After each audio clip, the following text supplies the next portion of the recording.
Welcome to Lecture 6 in the subject of Future Farming Technologies. This lecture is an introduction to genetics. This subject is a component of the Bachelor of Agriculture and Technology offered at both North Melbourne Institute of TAFE and Melbourne Polytechnic. Please visit our website at www.nmit.edu.au for further information on this subject and other courses that we offer. My name is Dr. Nikki Cooley. In this lecture today we will be covering two of the student learning objectives required for this subject. We will be learning about the basics of genetics, which will enable us to understand genetic engineering methodologies and genomics further on in this section. And we will learn how to interpret, communicate and present ideas using the appropriate terminology for this area. We are going to explore the following in this lecture: the definition of genetics, the terminology of breeding and breeding technologies. We are going to learn about the nucleic acids DNA and RNA and their role in replication. We are going to look at chromosomes and its role in replication, and we are going to end this lecture with a section on the different types of mutations that you can get.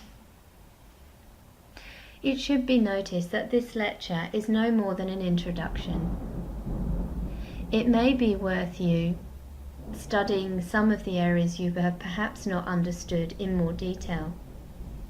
There will be a cohort in this class who have a sturdy background.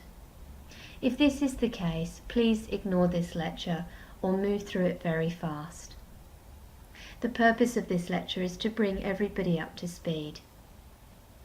If you have studied in semester 1 the plant's genetics and genomics subjects, then much of this information will be covered in that elective. If you have studied this elective, I suggest that you ignore the plant breeding lectures and this introduction lecture and concentrate on the animal lectures only in the genetic topic. Genetics can be defined as the science of genes, heritability, and variation in living organisms. This technology plays an essential role in farming. It is important to understand that genetics is required in both traditional breeding and modern breeding practices. Genes play a role in determining an organism's size, its nutrition, and the health it experiences after inception. Therefore, genes will play a role in productivity. Genetics plays a critical role in the economics of farming. And genetics is likely to play a role in climate change adaptation and in future farming systems. Genetics deals with the molecular structure and function of genes. It also deals with gene behavior in context of a cell or organism, for example that of dominance, or the area of epigenetics. Epigenetics is where one characteristic is passed on from one generation to the next and influenced by some input. Genetics is influenced by the patterns of inheritance from parent to offspring and gene distribution, variation and change in populations. Given that genes are universal to living organisms, genetics can be applied to the study of all living systems from viruses and bacteria through to plants and domestic animals and to humans, as in medical genetics. Genetics and its understanding is important as it is involved in many technologies. These include selective breeding, molecular biology, which is a tool which enables much of our manipulation of the genome, genetically modified organisms, which is a result of organism manipulation, gene manipulation and specific techniques such as gene silencing and slicing and transformation, and the area of epigenetics. In the next couple of slides we are going to define breeding. Selective breeding is a common technology used in agriculture and it is underpinned by the concepts of genetics. It is defined as the process by which humans breed other animals and plants for particular traits. Some of the terminology you may wish to become familiar with. When an animal is bred, it is known as a breed. When a plant is bred, it is known as a variety, cultigen, or cultivar. The cross of animals results in what is called a crossbreed, and the crossing of plants results in what is called hybrids. You will note different terminology between animals and plants. There are several examples of different breeding techniques. For animals, these can be inbreeding, line breeding, or outcrossing.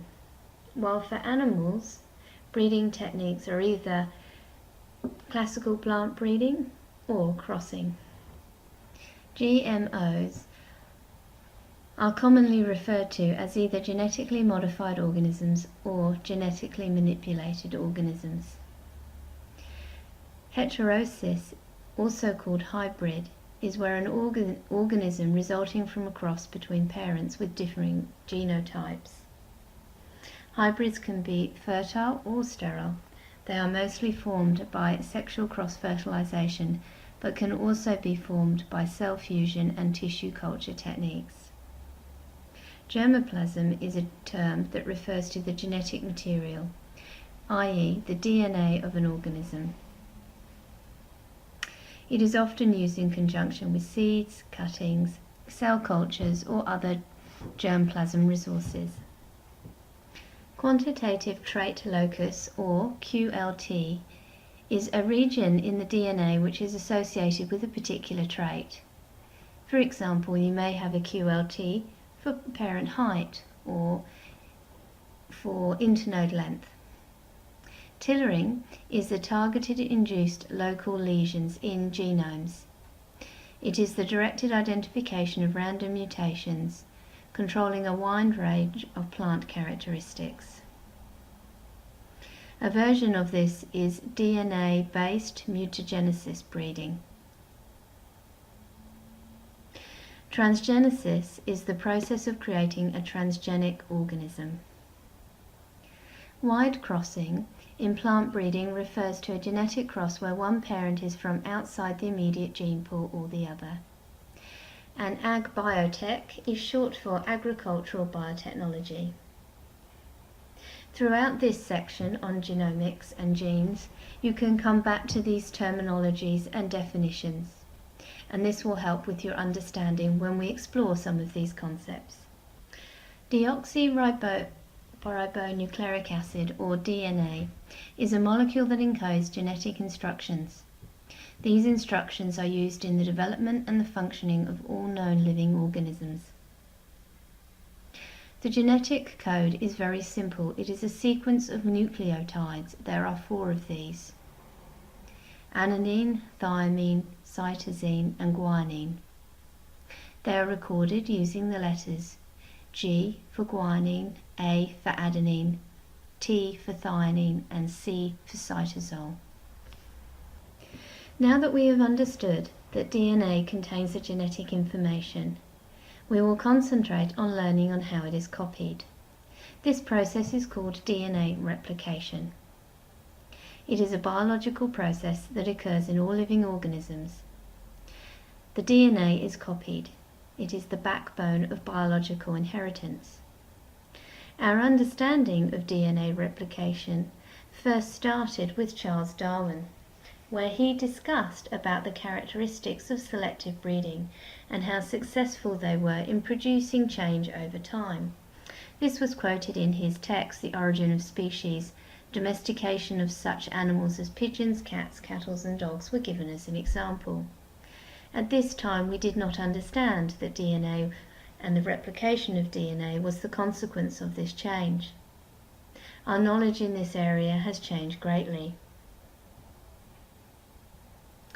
The process of DNA replication starts with one double-stranded DNA molecule, and it produces 2 identical copies of the molecule. It occurs during the cell cycle, mitosis. This pertains to DNA replication, reproduction processes.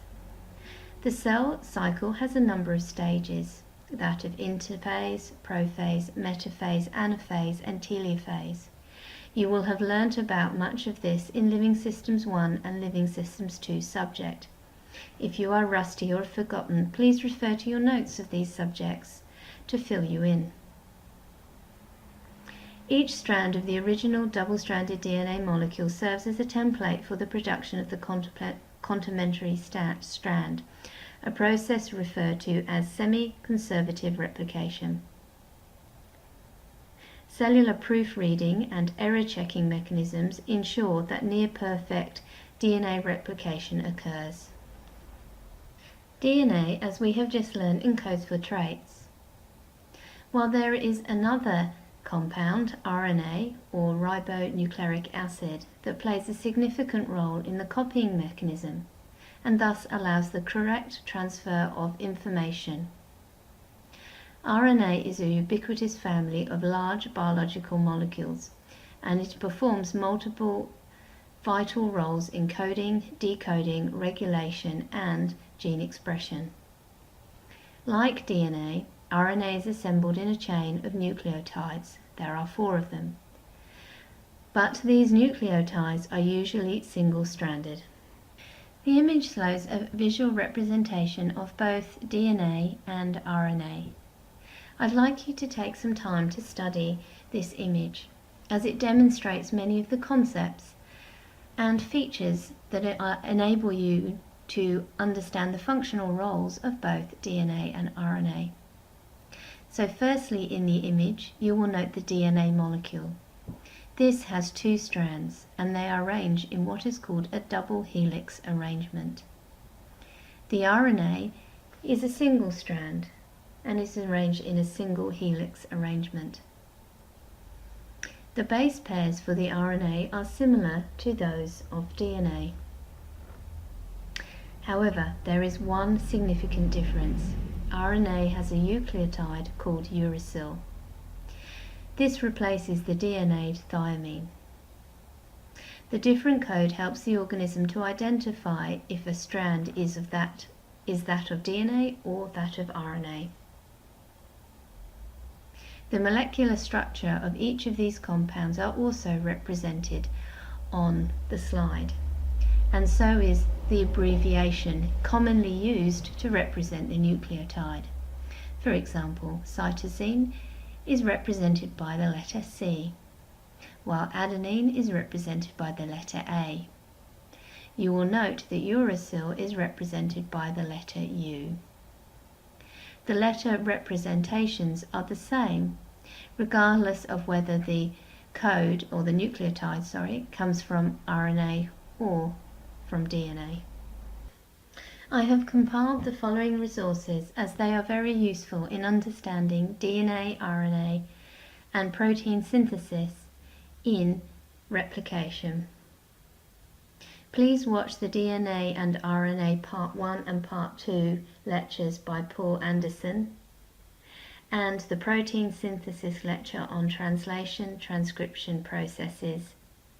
This is compiled by David Lugg. The main stages of DNA replication are transcription, translation, and then the production of phenotypes. Let's have a look at some of these in a bit more detail, starting with the unwinding the first part of transcription. The DNA molecule consists of 2 individual strands of linked nucleotides which are coiled around each other in a double helix formation, as we learnt earlier. Before any form of replication can occur, these 2 intertwined strands have to be separated. This is more difficult than it might appear. Imagine 2 lengths of string twisted around and around each other in a double spiral. Hold each end of the twisted pair firmly, and then ask someone to pull the individual pieces of string apart.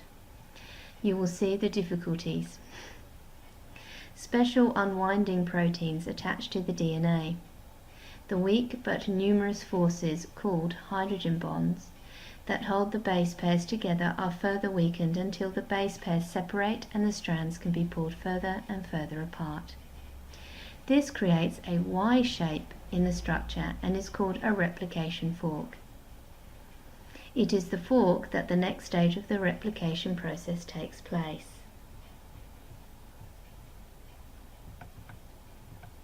The complementary pairing up of the nucleotide bases. This is where each separate DNA strand now has its sequence of bases exposed and unpaired. Enzymes match up to each of these exposed bases in turn with 3 nucleotide triophosphates, A with T for example, and G with C. It is therefore the sequence of bases on the old original strand that duplicates and specifies the complementary order of the bases in the newly created strands. It is important that you note you don't get A associated with C or T associated with G. It's always A is complementary to T and G is complementary to C. This is a quality control mechanism in part of the replication process. It ensures, or at least reduces, the chances of information getting muddled up. The next stage is completing the joins. Other enzymes, which are called polyases, link up to the free matched nucleotide triphosphates by removing the terminal diphosphate and using energy so released to carry out the very non-spontaneous chemical reactions of joining phosphate to the deoxyribose sugar. New DNA chains therefore can only grow or elongate in one direction. And yes, you've guessed it, this is another quality control mechanism. And finally, continuous and discontinuous. This stage occurs at the replicating fork. One of the newly formed DNA strands grows and elongates continuously as more and more of the older parental DNA molecule unwinds.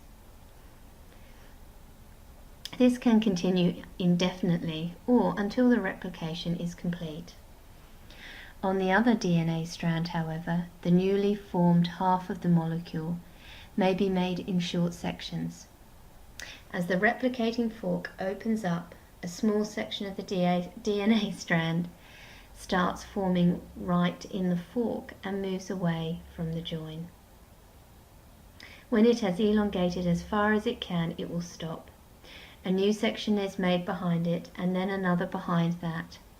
Later, the nicks, or tiny gaps that result, are selected by other enzymes, called ligase, to make up complete and continuous daughter DNA molecule. This process may sound complicated as there are new terms and compounds thrown in, but the basis of it is really quite simple.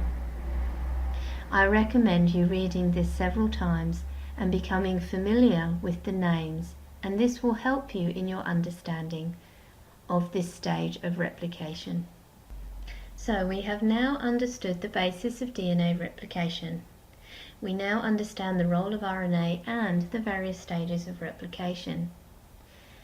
We know that the genes are physically located in a structure in the plant or animal, and these structures are called the chromosomes. All of these components, RNA, DNA, genes, and chromosomes, are important contributors to the genetics of the organism. A chromosome is defined as an organized structure of DNA and protein that is found in cells. It is a single piece of coiled DNA containing many genes, regulatory elements, and nucleotide sequences. And the image on the left shows you a very large magnification of such chromosome structure. You will see from this image that the double helix DNA structure is placed along each chromosome. Chromosomes tend to come in what is called chromosome pairs. They have a structure, that is, they have a P arm, a Q arm, and they are held together in the middle by the centromere. All of these components are important in the storage, stability, and the unraveling of the double helix when it is required for replication. Let us now learn about somatic number. This is a number or a way of quantifying the basic number of chromosomes in an individual or species. It is usually designated 2n. This means that there is a copy number of 2.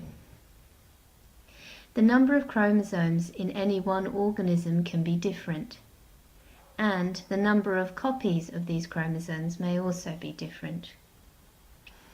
For example, many organisms are called diploid. This means that they have 2 copies of the chromosome. An autosomal chromosome are any chromosome that is not a sex chromosome and is present in 2 copies.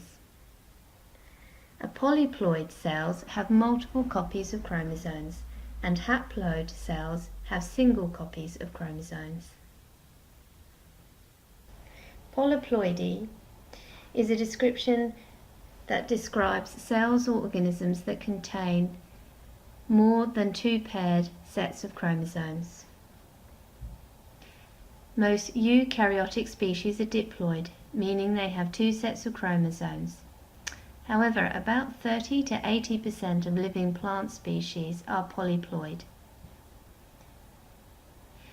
Triploid has 3 sets, tetraploid has 4, hexaploid has 6, and octoploid has 8. On the screen you will see on the left hand side an image from Wikipedia that summarizes the concepts of how many pairs there are. You will also note with the different polyploid organisms there are examples. Humans have 23 pairs of chromosomes. This means the total number of chromosomes they have is 46. The image on the slide from the US National Library of Medicine shows a typical human's sets of chromosomes. You will see that one of these sets has the letters X and Y next to it rather than a number. These are the sex-determining chromosomes. These determine male and female characteristics.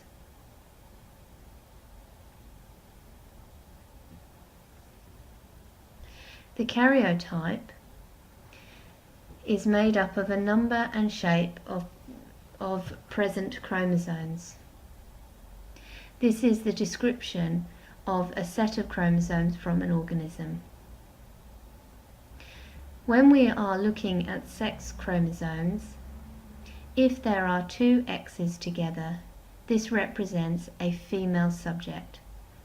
If there is an XY chromosome together, this represents a male subject. Therefore, the image on the slide is a representation of a human male set of chromosomes.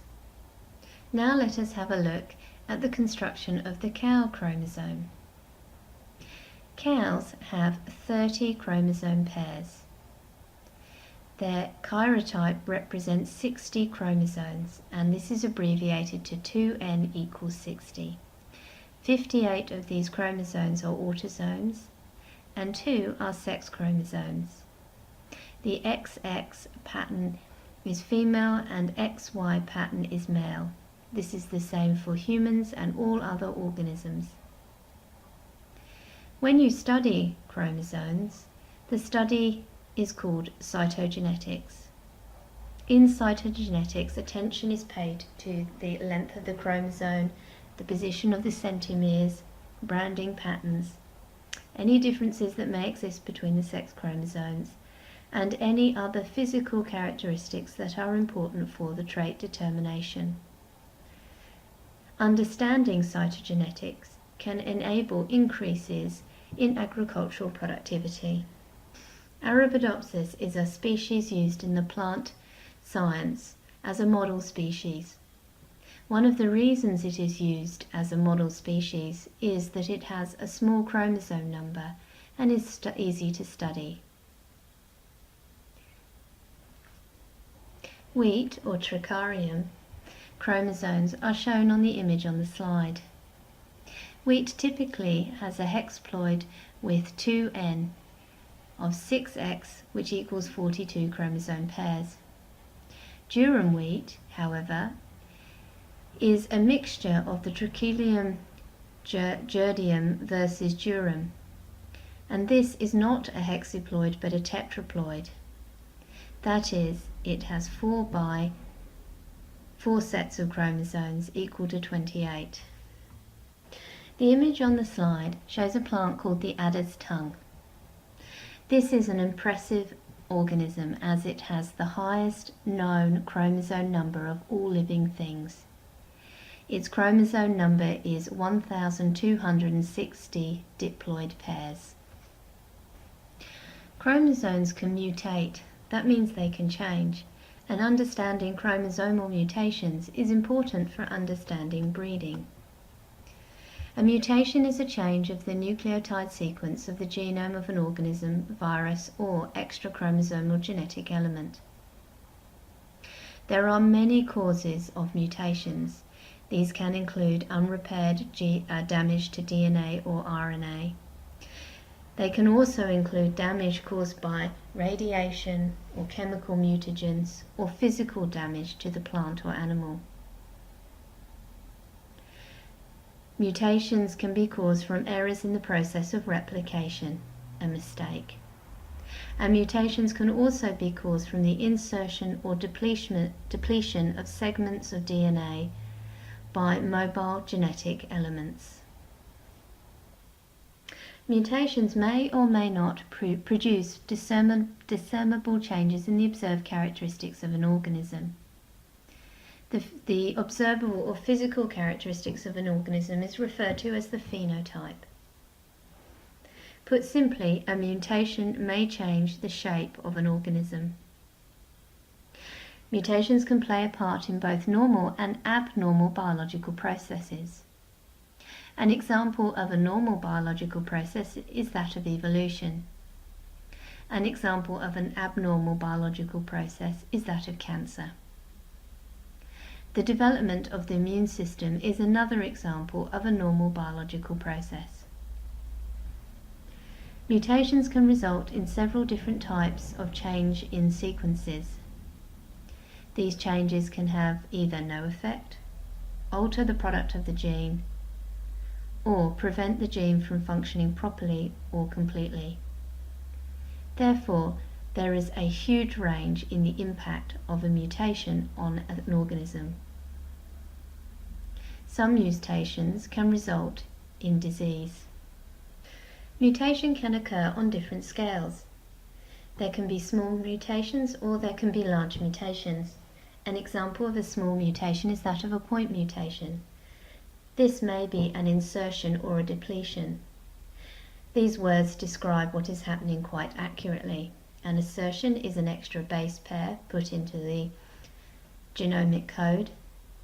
A deletion is the removal of a base pair from the genomic code. An example of large-scale mutations are that where mutations occur to the chromosome structure. Amplifications, deletions, and loss of heterozygosity can occur. Let us have a look at the point mutations in more detail. As you remember, these are the small-scale mutations which exchange a single nucleotide for another nucleotide. They are usually caused by either a chemical or a malfunction of a DNA replication mechanism that occurs in the organism. There are two classifications of point mutations, that of the transitions and that of the transversions. The transitions are the more common of the two types. They exchange a purine for a purine or a pyrimidine for a pyrimidine. What we mean here is they exchange an A for a G or a C for a T. The more rare transversions exchange a purine for a pyrimidine and vice versa. That is a C to T for an A to G. What I mean by this is that anodine, for example, is converted into cytosine when it should be anodine. Insertions are an example of a small-scale mutation. An insertion is where addition of one or more extra nucleotide occurs in the DNA. There are several causes. They can be caused by transposable elements or errors during replication of repeating elements. The illustration on the slide shows you the concept. Deletions are another example of small-scale chromosome mutations. A deletion is the removal of one or more nucleotide from the DNA. Like insertions, these mutations can alter the reading frame of the gene. They are genetically irreversible. Again, the illustration on the slide shows you the concept of these mutations. In the next few slides, we will look at some examples of large-scale mutations. We will start with the concept amplification. This is simply gene duplications. That is, amplifications that lead to multiple copies of chromosomal regions, increasing the dosage of genes located within them. On this slide, we will examine two types of large-scale chromosomal mutations. The first is of a deletion. A deletion is a large area of chromosome that has been removed. It leads to the loss of the gene without those regions. The second large-scale example of chromosome mutation is that of loss of heterozygosity. This is where one allele is lost, either by a depletion or a recombination event, in an organism that previously had two different alleles. Mutagenesis is another form of chromosomal misfunction. There are four classes of mutagenesis. Spontaneous mutations. This usually results in molecular decay. The second is called error-prone transition synthesis. This is mutations due to error-prone replication bypass of naturally occurring DNA damage mechanisms. The third are errors introduced during DNA repair, and the fourth are induced mutations caused by mutagens. These are usually chemicals but can also be radiation. So this brings us to the end of Lecture 6. In this lecture I have introduced you to some genetics, some definitions and terminologies. You should now be able to describe different breeding technologies and terminologies. Although note, we will be exploring breeding technologies in more detail in further lectures. You should understand the important role of DNA and RNA, replication, and chromosomes in the study of genetics. And you should now be able to describe and give some examples of genetic mutations, or mutations of the chromosome. This brings us to the end of this lecture.